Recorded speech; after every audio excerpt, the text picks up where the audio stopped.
I walked into my own house and watched my wife betray me without even bothering to lock the door. The silence hit first, wrong, strained, the kind that presses against your eardrums like a held breath. Not the clean quiet of an empty home. This one was alive, nervous, guilty.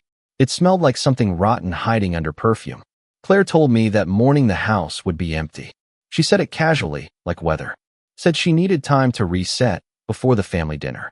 Roast beef, wine, smiles we practiced in the mirror. 3 hours before everyone arrived to play happy family. I shouldn't have come home early. That's what cheaters always count on. I closed the door without a sound and took 2 steps down the hallway. That's when I saw them. Claire was on her knees. Not praying. Not cleaning. On her knees in front of Mark, my brother-in-law. My sister Emily's husband. A man who shook my hand at barbecues and asked me about work like he gave a damn. No screaming. No dramatic music. Just my heart dropping into my gut and hardening into something cold and surgical. They didn't see me. They were too busy being fearless in a house they thought was safe. I stood there long enough to understand something important about myself. I wasn't shaking. My hands were steady. That scared me more than rage ever could. The first thought wasn't why. It was how long. How many dinners? How many lies? How many times Claire looked me dead in the eye and called me paranoid, controlling, insecure. She was good at that. Olympic-level gaslighting. She could lie like breathing and still complain about the air quality. I took my phone out and scrolled to Emily's name. My thumb hovered for half a second before I hit video call. Ring, ring, then a sound behind me. A phone ringing in the same room. I turned my head slowly, like my body already knew not to rush the truth. Emily was sitting in the corner on a dining chair, coat folded neatly on her lap, purse clenched in both hands like a life preserver. Her face wasn't shocked. It was exhausted. The kind of tired you get after carrying a secret that's cutting into your spine. She looked at me and whispered, "Ryan, you need to know something." Claire spun around. Mark went pale, real pale, like a man realizing the floor just disappeared. Emily stood up. "This isn't the first time," she said. "And it's not the second." Her voice didn't crack. That told me she'd already done all her breaking in private. And tonight's dinner? That wasn't an accident. I felt my jaw tighten. Still calm. Still terrifyingly calm. "They were going to tell us," Emily continued. "Tonight. Together. Over a toast." She laughed once, short and dead.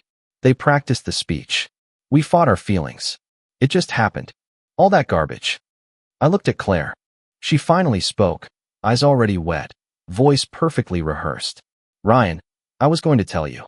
"No," I said. My voice surprised even me. Flat. Clean. "You were going to make it look noble." I tapped my phone and started recording. "Dinner's still happening," I said. "But not the way you planned." I didn't yell. I didn't threaten. Because in that moment, I understood something simple and permanent. They thought betrayal was the crime. They had no idea what justice looked like. I didn't say another word in that room. I didn't need to. Silence does more damage when you know how to aim it. I walked past Claire like she was already gone. Past Mark, who tried to say my name and failed. I stopped only when I reached the kitchen counter. I set my phone down carefully, still recording, face up. Let it see everything. Let it remember for me. Claire followed me. Of course she did. She always hated not being the center of the story. "Ryan, please," she said. That word, please, used to work on me. It used to mean something. Now it just sounded like static. This isn't what it looks like. That was her first lie of the day. Not the last. Not even close. I turned around slowly. Took her in. The flushed cheeks. The mascara already smudging like she'd practiced crying on the way here. Claire had always been good at timing emotion. She could summon tears the way other people summon excuses. "Then explain it," I said. "Because from where I'm standing, it looks exactly like what it is." Mark cleared his throat. "Bad move. Ryan, man, listen." I raised a hand. He shut up instantly. I didn't even look at him. He didn't deserve eye contact. He deserved consequences. Claire stepped closer. Too close. She reached for my arm, fingers trembling just enough to look convincing. "It was a mistake," she said quickly. "A stupid, awful mistake. I was lonely. You've been distant. Always working. Always tired." There it was. The pivot. The blame transfer. Classic Claire. I leaned back against the counter and crossed my arms. "How long?" She hesitated. "Just a beat too long." "Does it matter?" She tried. I smiled. Not because it was funny. Because it was over. That's not an answer, I said. Try again. Mark opened his mouth again. Emily cut him off with a look sharp enough to bleed. I'd never seen my sister like that. Controlled, icy, done. Part of me hated that I'd dragged her into this. A bigger part hated that Claire and Mark already had. Claire swallowed. A few months. Emily laughed out loud. Liar. The word hung there, heavy and accurate. It's been over a year, Emily said. Hotels. Lunch breaks. My house when I was working nights. Don't insult him with half-truths now. Claire's face collapsed. She shot Mark a look, pure venom. Not guilt. Anger. Like he'd broken character. I nodded slowly, letting the truth settle into place. Over a year. That meant holidays. Birthdays. Anniversaries. That meant every time she accused me of not trusting her, she was projecting like a professional. So the fights, I said. The sudden passwords. The girls' weekends. The way you started calling me controlling when I asked basic questions. She tried to interrupt. No, I said louder now. You don't get to talk over your own autopsy. That shut her up. I pushed off the counter and walked to the fridge. Opened it. Took out a bottle of water. My hand still didn't shake. I noticed that too. Somewhere inside me, something had flipped from hurt to strategy. I want you both to understand something, I said, unscrewing the cap. I'm not confused. I'm not begging. And I'm definitely not negotiating. Claire started crying for real then. Loud. Messy. The kind meant to overwhelm. She'd used it before to derail arguments. Turn me into the bad guy for staying calm. Ryan, please, she sobbed. We can fix this. It didn't mean anything. I love you. Mark actually nodded, like that helped. I laughed. One sharp sound. You love me, I said. But you planned to leave me during a family dinner with a toast? She froze. Emily spoke again, voice steady. They already looked at apartments. That one landed. I stared at Claire. Really stared. At the woman I married. The woman who swore loyalty, then treated it like a suggestion. Get dressed, I said quietly. Both of you. Claire blinked. What? Dinner's still happening, I repeated. Everyone's coming. Mom. Dad. Friends. The whole audience. I picked up my phone and tapped the screen so they could see the red recording dot. And tonight, nobody lies. Mark shook his head. Ryan, this is crazy. I looked at him for the first time. No, I said. What you did was crazy. This is justice warming up. Claire rushed toward me. You can't do this. You're humiliating me. I leaned in close enough for her to smell the calm on me. You humiliated yourself, I said. I'm just not covering for you anymore. She stepped back like I'd hit her. I turned to Emily. You don't have to stay. She shook her head once. Yes, I do. That's when I knew this wasn't just about me anymore. It was about balance. About putting things back where they belonged. I checked the time. 2 hours until dinner. Plenty of time to finish setting the table. The house turned into a pressure cooker once the words were out. Claire disappeared into the bedroom, slamming the door hard enough to rattle the hallway frames. Mark paced like a trapped animal, running his hands through his hair, muttering about how this was getting out of hand. Emily stayed where she was, silent, watching everything with a clarity that hurt to witness. She'd already crossed the point of denial. I was just arriving. I sat at the kitchen table and opened my laptop. That's when Claire really started to panic. She came back out 10 minutes later in jeans and a sweater, face scrubbed raw, eyes red but calculating. Claire never cried without an agenda.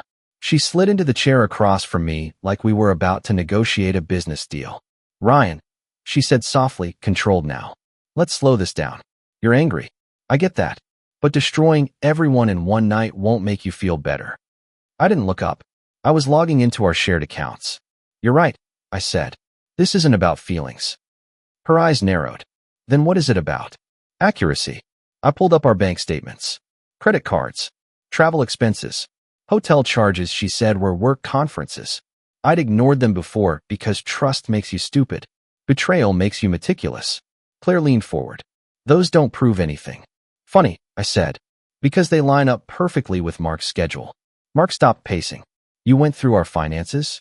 Claire snapped. Our finances, I corrected. You don't get plural ownership anymore. Emily stepped closer, eyes fixed on the screen. That hotel in Scottsdale, she said. That was the weekend you told me you had the flu. Mark's face twisted. Emily. Shut up, she said. Calm. Deadly. Claire stood up abruptly. This is insane. You're acting like a psychopath. There it was. The label. The moment she tried to flip the script, I finally looked at her. No, I said. A psychopath wouldn't care. I care enough to be precise. I clicked open another folder. Photos. Screenshots. Messages I'd recovered that afternoon after a gut feeling pushed me to check her old iPad. The one she forgot was synced. Weeks of texts. Plans. Jokes about me. About Emily. About how easy it was to lie as long as you sounded annoyed instead of defensive. Claire's mouth opened. Closed. That's private, she whispered. You lost the right to privacy when you turned our marriage into a crime scene, I said. Mark lunged forward. Ryan, listen, this is between you and Claire. I stood up so fast the chair scraped the floor. No, I said. You don't get to minimize your role. You didn't trip and fall into my wife. You made choices. Over and over. He looked smaller standing there. Not sorry. Just scared. I turned back to Claire. You told me I was paranoid. You told me I needed therapy. You told me no one else would put up with me. She tried to interrupt. You let me apologize for things you were doing. I continued. My voice stayed level, but something sharp edged every word. Do you have any idea what that does to a person? Her eyes filled again. This time real. Or closer to it. I was unhappy, she said. I felt invisible. That's a lie, I said instantly. You felt entitled. Silence. Emily broke it. They were going to leave us, she said quietly. They talked about starting over. Together.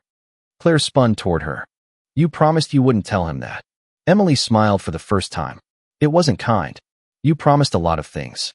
I closed the laptop and slid it aside. Here's what's going to happen, I said. Dinner will go exactly as planned. Everyone will eat. Everyone will drink. And then the truth will be served. Claire shook her head, backing away. You can't force me. I stepped closer. Not threatening. Just certain. I don't have to, I said. You'll stay because if you leave, the story comes out without you. And you won't control the narrative. She knew I was right. Claire lived on narrative. Reputation. Appearances. Losing that terrified her more than losing me. Mark looked at the door. Then at Emily. Then at me. You're enjoying this, he said bitterly. No, I said. I'm correcting it. The doorbell rang. Too early. I checked my phone. My mother's car was in the driveway. Claire whispered, Ryan, please. I opened the door. The show had started. My mother walked in smiling, carrying a bottle of wine like nothing in the world was wrong. That's the thing about betrayal. It doesn't announce itself. It hides behind normal. Behind recipes and small talk and shoes by the door. Hi, sweetheart, she said, kissing my cheek. You're early with the table this time. I nodded. Big night. Claire appeared behind me, already composed. Hair fixed. Eyes damp but controlled. She leaned in to hug my mother, soft voice, perfect timing. Hi, Mom. I'm so glad you're here. I watched her perform and felt something inside me finally detach. Like a rope snapping. No pain. Just release. Emily stayed back, arms crossed. My mother noticed immediately. Everything okay? She asked. Soon, Emily said. Mark hovered near the hallway, pretending to check his phone. A coward's instinct, to look busy when you're actually exposed. More cars pulled up. My father. An aunt. Two couples we'd known for years. Laughter filled the house, layered and loud, drowning the earlier tension. Claire moved through it effortlessly, refilling glasses, touching arms, smiling like the woman everyone admired. The devoted wife. The warm hostess. I kept watching. I noticed how she avoided my eyes. How she laughed a half-second too late. How her hand trembled when she poured wine for Emily. Dinner came together like theater. Plates set. Candles lit. Roast beef carved. Everyone took their seats. Claire sat beside me. She leaned in and whispered, We can still stop this. I whispered back, You already stopped us a long time ago. The conversation floated around the table. Work, vacations, someone's new kitchen remodel. Ordinary things. Safe things. The kind of talk people use to avoid truth. Halfway through the meal, Mark raised his glass. My fork stopped midair. I just want to say, he began, voice tight, how grateful I am for family. For forgiveness. For second chances. Claire stiffened. Emily laughed. Not loud. Just enough. I set my fork down carefully. Actually, I said, standing up, I think it's my turn. Every head turned. Claire's hand shot out, gripping my wrist under the table. Nails digging in. A warning. A plea. I gently removed her hand. I want to thank everyone for coming. I said evenly, especially on short notice. I picked up my phone from my pocket and placed it on the table, screen facing them. Tonight was supposed to be about honesty. Claire's face drained of color. What is this? My father asked. A correction, I said. I tapped the screen. The video began playing. No edits. No music. Just raw truth filling the room. Claire. Mark. On their knees to lies they thought were private. My mother gasped. Someone dropped a glass. Wine spilled like blood across the tablecloth. Claire stood up screaming, "Turn it off." I didn't. Emily stood too, voice cutting through the chaos. They were going to leave us. Tonight. Together. Mark tried to speak. My father stood up so fast his chair fell backward. You get out of my house, he said to Mark. His voice shook with something deeper than anger. Mark looked at Claire. She looked at me. I met her eyes and said quietly, "This is what truth sounds like when it stops whispering." No one spoke after that. Not because they didn't want to. Because there was nothing left to lie about. The silence after truth isn't quiet. It's heavy. It presses down on everyone in the room and forces them to choose a side, even if they don't want to. My mother sat frozen, one hand covering her mouth. My father stared at Claire like he was seeing a stranger walk around wearing his daughter-in-law's face. Someone at the far end of the table whispered my name, like saying it softly might rewind time. Claire was shaking now, not the dramatic kind, the real kind. Her knees buckled, and she dropped back into her chair, hands clenched in her lap. "Ryan," she said hoarsely, "please, we can talk about this privately." I stayed standing. "No," I said. "You've had privacy for over a year." Mark tried to step toward her. My father blocked him without even looking. "You don't move," he said. "You don't speak. You don't exist here anymore." Mark opened his mouth anyway. "Sir, you're done," my father snapped. "You broke my family." That landed harder than anything I could have said. Claire looked around the table, eyes darting, searching for a lifeline. Someone to rescue her. To say it's complicated. No one did. She turned back to me, voice suddenly sharp. Defensive. Mean. The mask slipping. "So what is this?" she hissed. "Public execution? You feel like a big man now?" There it was. The pivot back to attack. I leaned forward, hands on the table. Calm. Measured. "No," I said. "This is accountability. You don't get to rewrite what you did just because the audience makes you uncomfortable." She laughed bitterly. "You think you're innocent? You weren't there for me. You checked out. You let our marriage die." I nodded slowly. "And instead of leaving, you cheated. Lied. Planned an exit like a business merger. That's the difference between flawed and faithless." Emily spoke up. She told me Ryan was unstable. That he scared her. Claire whipped around. "I never said that." Emily didn't raise her voice. "You did. In writing." I slid my phone across the table. The message was there. Time-stamped. Undeniable. Claire's mouth fell open. "You went through my phone?" "No," I said. "You went through my marriage." She stood abruptly, chair scraping loud against the floor. "I'm not staying here to be judged." I stepped aside and gestured toward the door. "You're free to leave," I said. "You always were. You just chose the worst possible way to do it." She hesitated. For a second, I saw panic. Real panic. The realization that walking out meant walking out alone. No Mark. No graceful transition. No safety net. Mark tried to follow her. Emily's voice stopped him. "If you walk out with her," she said, "don't bother coming back." He froze. Claire turned on him. "Are you just going to stand there?" Mark looked at her. Then at Emily. Then at the floor. I can't," he said. That was the moment Claire truly broke. She laughed. Loud, hollow, unhinged. "Unbelievable. I ruined my life for you, and you can't even walk out with me?" She grabbed her coat and stormed toward the door. At the threshold, she turned back to me one last time. "You'll regret this," she said. "You'll be alone." I met her stare without blinking. "I was alone," I said. "I just didn't know it yet." She left. The door closed. And for the first time that night, I felt something loosen in my chest. Not relief, not peace. Clarity. The door closing behind Claire didn't end the night. It reset it. No one rushed to clean the table. No one turned the music back on. The roast beef sat untouched, cooling under judgment and gravity. People stared at their plates like answers might be hiding in the gravy. I sat down for the first time since standing up. My mother finally found her voice. "Ryan, are you okay?" I considered the question.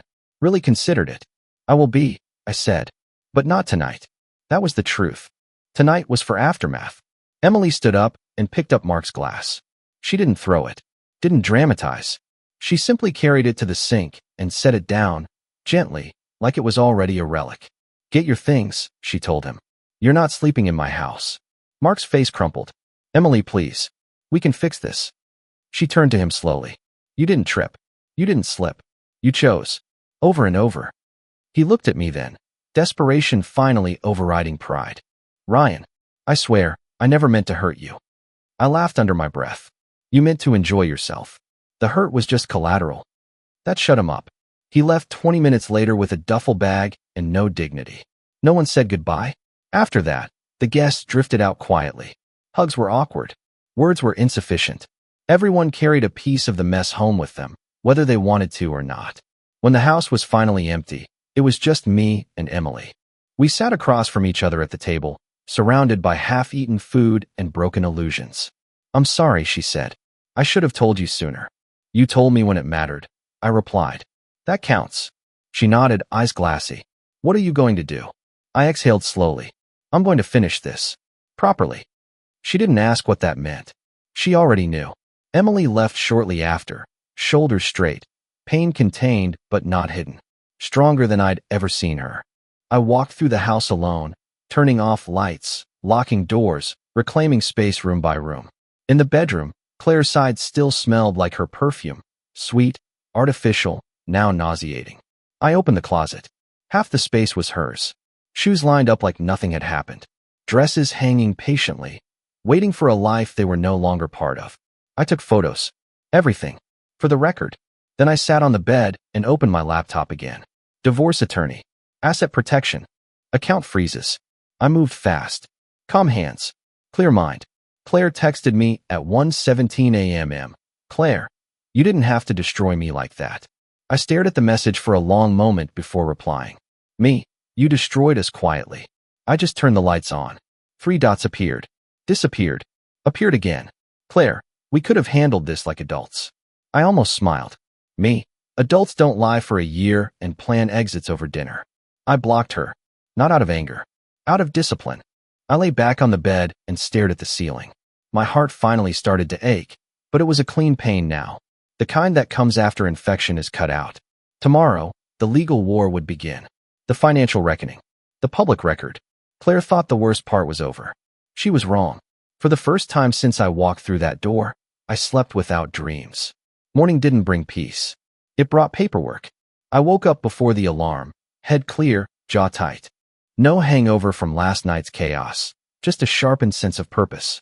The kind you get when grief finishes negotiating and hands the wheel to resolve. Coffee. Black. No sugar. I stood at the kitchen counter and looked at the empty chair where Claire used to sit and complain about how bitter it tasted. Funny thing, bitterness only bothered her when it wasn't her own. By 8:12 a.m., I was in my car. First stop, the bank. I didn't freeze accounts out of spite. I froze them out of math. Claire had always been careless with money when emotions were involved. Impulse trips, retail therapy, generosity with other people's credit cards. Ours. I sat across from a woman named Janet who spoke in calm, legal tones and didn't ask unnecessary questions. I slid over documents. Marriage certificate. IDs. Statements. I want joint spending temporarily restricted, I said. Pending divorce filing. She nodded. Typed. Clicked. Done. Next, the attorney. Daniel Ross. Mid-40s. Sharp eyes. Reputation for being efficient and merciless when necessary. He didn't waste time with sympathy. I appreciated that. You have evidence? He asked. I handed him a folder. Videos. Screenshots. Messages. Timelines. He flipped through it once, then looked up. That's comprehensive. I don't do things halfway, I said. He nodded. Good. Because neither will she. I leaned back. She already thinks I'm the villain. Daniel smirked. They always do. We talk strategy. Assets. Property. The house. Her attempt to control narrative. Her likely play to claim emotional distress. Maybe even fear. She accused me of being unstable, I said. Daniel's eyes sharpened. In writing? Yes. He smiled. Then she's about to regret that. When I walked out of his office, my phone buzzed. Unknown number. I answered. Ryan. Claire's voice said immediately. Too calm. Too smooth. We need to talk. No, I said. She exhaled sharply. You don't get to cut me off like this. This is my life too. You forfeited shared decisions, I replied. You made solo choices. I'm just honoring that. Her tone shifted. Sharper. Meaner. You humiliated me. People are talking. My mother called crying. Good, I said. Maybe she'll finally hear the truth. You're enjoying this, Claire snapped. I smiled, but she couldn't see it. I'm enjoying clarity. Silence. Then, Mark won't answer my calls. That wasn't my problem. I don't care, I said. You think you've won, she hissed. But I know things about you too. There it was. The threat. The bluff. Say it, I said. Or hang up. She hesitated. Too long. I'm filing today, I continued. Any further contact goes through my attorney. You can't erase me, she said, voice cracking. I lowered it. Just enough to make the point land. I'm not erasing you, I said. I'm documenting you. I hung up. That afternoon, I changed the locks. Not dramatically. Not ceremoniously. Just methodically. New keys. New codes. New boundaries. The house felt different immediately. Quieter. Lighter. Like it could finally exhale. At 6:03 p.m, a courier delivered papers. Claire was officially served.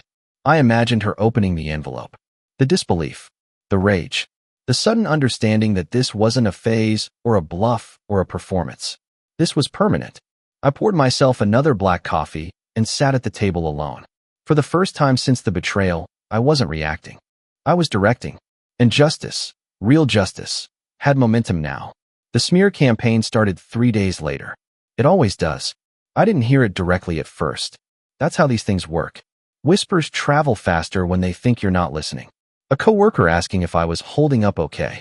A neighbor suddenly avoiding eye contact. A mutual friend texting. Hey man. Random question, but are you alright? Like really alright? Claire was telling her version. According to her, I was cold. Controlling. Emotionally distant. Unpredictable. She never said the word abusive outright, but she circled it like a shark. Let people connect the dots themselves. That way she could deny it later. Old Claire. Same tricks. New audience.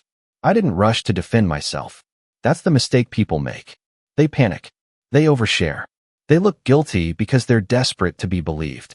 I waited. Then I let facts do the talking. Daniel filed first. Clean. Aggressive. The evidence package went in with the initial motion. Timestamps, metadata, corroboration from Emily. No editorializing. No emotion. Just a timeline so airtight it barely left room for denial.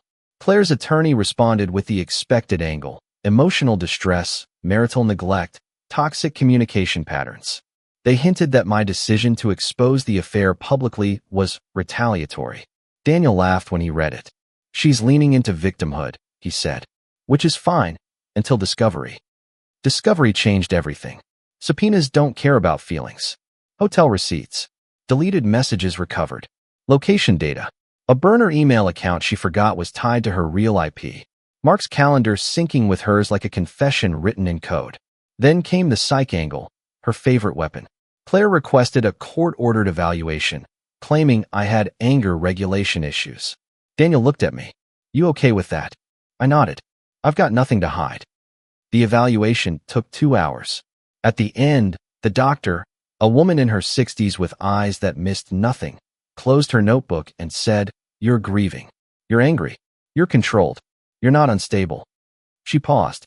Your wife, however, exhibits strong narcissistic defense mechanisms and chronic deception patterns. That report landed like a hammer. A week later, Claire tried to come back to the house. I wasn't home. She knew the locks were changed. She still tried the door. Still knocked. Still cried loud enough for the neighbors to hear. A performance designed for witnesses. I watched it all through the security app on my phone. She called me afterward. I didn't answer. She left a voicemail. Ryan, please. You can't shut me out like this. We need to talk. I made a mistake. One mistake. Singular. Convenient. I forwarded the voicemail to Daniel. That night, Emily came over. She looked thinner. Harder. Stronger. He's begging, she said. Says it meant nothing. Says he loves me. I didn't sugarcoat it. He loved the convenience. She nodded. I filed today. I raised my glass. Good. We sat in silence for a while. Then she said, You know she's losing control, right? I nodded. That's when people get dangerous with the truth. 2 days later, Claire made her last move. She posted a long, emotional message online. Vague, tearful, carefully worded. About betrayal. About being silenced. About finding the courage to leave a marriage that was killing her. The comments flooded in. Support. Sympathy. Rage on her behalf. I didn't respond. Because 15 minutes later, Daniel posted the court filing, public record. Receipts don't argue. They end conversations. By morning, the post was gone. By noon, her account was private. By evening, she texted from a new number. Please stop. I'll give you anything. I stared at the message for a long time. Then I typed back 3 words. Too late, Claire. And for the first time since this began, I felt it. Not anger, not vengeance. Balance. Court isn't dramatic like the movies. No shouting. No sudden confessions. Just quiet, relentless exposure. The kind that strips lies down to bone and leaves nowhere to hide. Claire sat across the aisle from me in a navy blazer she'd bought for the occasion. Power color. Confidence costume. Her leg bounced uncontrollably beneath the table. She wouldn't look at me. Good. Daniel did the talking. I watched. Listened. Not detached, precise.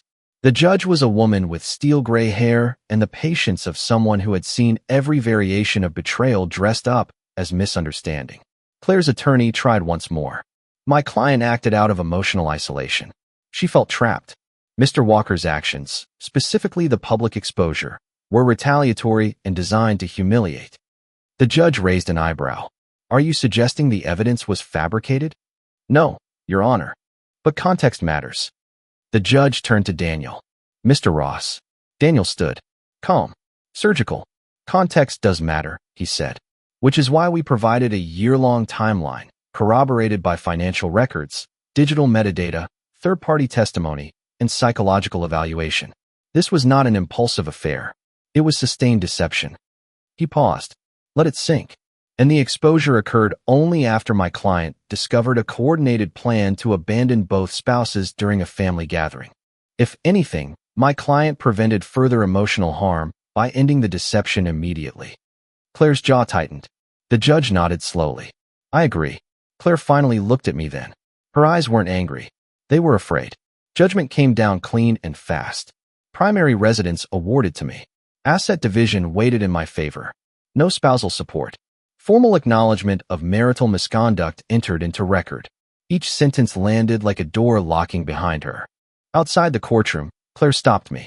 Ryan, she said quietly, you didn't have to destroy me. I looked at her. Really looked. You destroyed yourself, I said. I just stopped protecting you from the consequences. She flinched. Mark wasn't there. Emily told me later he'd been fired. Conflict of interest after the affair came out at work. He tried calling her. She blocked him. Actions ripple. Always have. That night, I went home to a house that finally felt like mine. No tension. No lies vibrating in the walls. I poured a glass of whiskey and stood by the window, watching the city lights blink like distant signals. I thought about the man I was before I walked through that door early. The one who believed loyalty was mutual by default. The one who apologized too much. That man was gone. Not broken. Upgraded. I didn't feel joy. I felt resolution. And that was better. For the first time in months, the world felt balanced, like the scales had finally stopped shaking. The morning after court, the house was quiet in a way I hadn't realized I craved. No laughter. No lies. No whispered planning of betrayals in hallways. Just the hum of the refrigerator, the soft tick of the clock, and sunlight hitting the hardwood floors. My sanctuary, reclaimed. I walked through the rooms. Each one felt empty, but not lonely. Empty felt honest. The closet where Claire's clothes hung neatly? Gone. The side of the bed she once claimed as hers. Mine, and mine alone. The air smelled faintly of freedom. I sat at the kitchen table with a notebook and a pen. I wrote down everything I learned. Not to relive the past, but to understand it. Claire lied effortlessly. Manipulated expertly. Loved her reflection more than any marriage. But I also learned about myself. Patience can be weaponized. Clarity can be armor, and calm can be devastating when measured and precise. I called Emily. Coffee? I asked. She smiled faintly. I thought you'd never ask. We went to a quiet cafe, sunlight pouring in, people around, but for once the chaos wasn't ours. I felt the weight lift off my shoulders with each sip of coffee. Not healed, not fully, but balanced. Later, I made one last call, to Claire. This is final, I said. Don't contact me. Don't try to twist the story. Don't step back into my life. Anything you do now is on you. She hesitated. Her voice trembled. Ryan. Goodbye, I said. Click. I didn't feel satisfaction. I felt clarity. I felt survival. By nightfall, I walked past the fireplace, the empty dining room, the house that had almost felt like a trap. I smiled faintly to myself, not because of victory, but because I had reclaimed my life. I learned something the hard way. Betrayal doesn't just break trust, it exposes character. And sometimes, the only justice worth pursuing isn't revenge, it's the restoration of your own balance. The past year of lies, manipulation, and pain had forged me into someone sharper, smarter, unstoppable in my calm. And for anyone walking through fire like I did, my advice is simple. Don't just survive betrayal. Document it, confront it, reclaim yourself, and let the truth do the rest. Claire was gone. Mark was gone. Only the truth remained. And I was finally free.